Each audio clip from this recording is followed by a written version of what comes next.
velmi nerad se ukazuje na veřejnosti. Rozhovory novinářům dává jen velmi zřídka.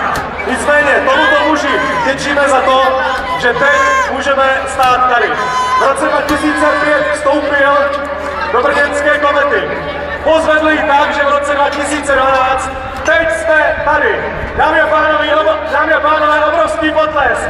Libor! Libor! Libor!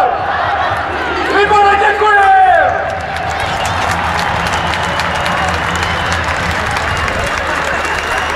No a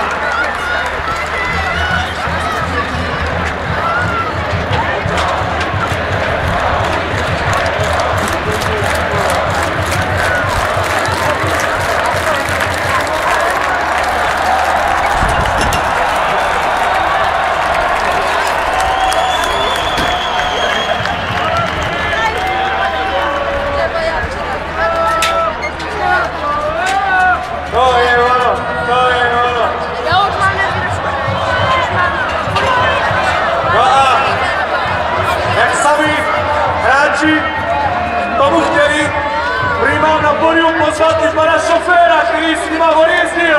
Úplně všechno! Pane šofér, pojďte za náma! Ale! Tenhle ten člověk!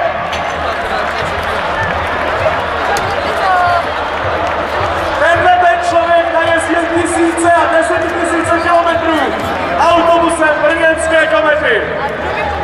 Obrovský potlesky pro něj!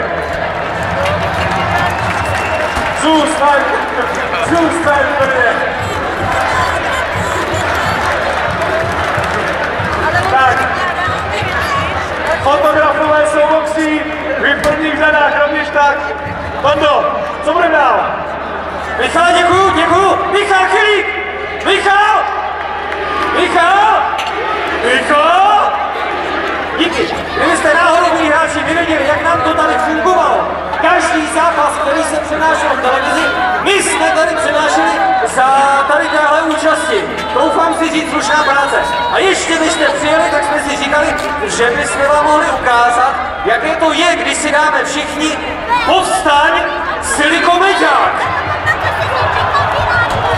Tak tedy, všichni na zem, no! Děkujeme za rozhovor. Všichni na zem. Vy můžete taky chlapci, ať se přidáte. Pan řidič nepožívá, teď bude říct. Tak, dvakrát potředí nahoru. Jste připravení vy? Všichni dolů. 3, 4.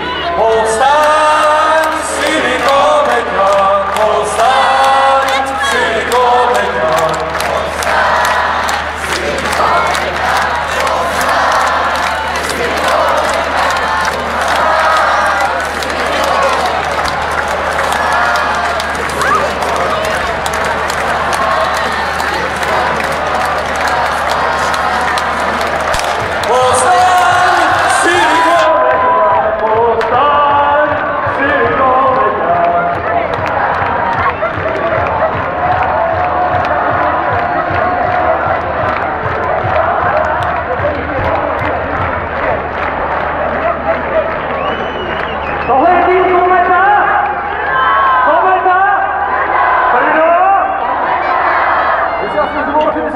Nepoužívat, další děkujeme, je to trošku nebezpečné.